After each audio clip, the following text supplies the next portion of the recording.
পরিবারের সঙ্গে পবিত্র ওমরাহ পালন শেষে আবারও ক্রিকেটে ফিরলেন তামিম ইকবাল। নারায়ণগঞ্জের ফতুল্লায় নতুন দল আবাহনীর সঙ্গে যোগ দিয়ে বর্তমান চ্যাম্পিয়ন প্রাইম ব্যাংকের বিপক্ষে অনুশীলন ম্যাচে সেঞ্চুরিও করেছেন দলটির অধিনায়ক। তিনি জানিয়েছেন, ব্যক্তিগত পছন্দের দল আবাহনীকে ভালো কিছু এনে দিতে চান। ঢাকা প্রিমিয়ার ক্রিকেটে আবাহনীর হয়ে তামিমের সম্পর্কটা নতুন কিছু নয়।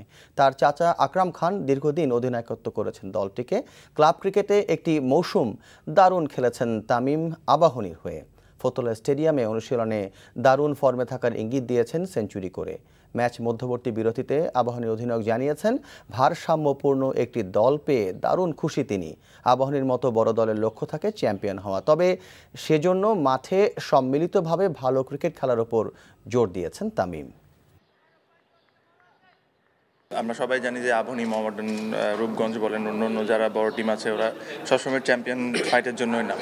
আর আমার বিশ্বাস হলো চ্যাম্পিয়ন টিমের সব কিছু একটু ডিফারেন্ট থাকে। ওদের মাঠে অ্যাটিটিউড বলেন, প্লেয়ারদের অ্যাটিটিউড বলেন, সব কিছু একটু ডিফারেন্ট থাকে অন্য টিমের চেয়ে। তো আমরা চেষ্টা করছি, আমরা এটা নিয়ে কথা বলে অথবা মাঠে দেখার চেষ্টা করি যে আমরা ওই ডিফারেন্সটা আমরা যেরকম মানতে পারি প্লেয়ারদের মধ্যে। তো এটাই হলো টার্গেট থাকবে আমাদের। আর রেস্ট ডিপেন্ড করে যে আমরা কীভাবে মাঠে পারফর্ম করি।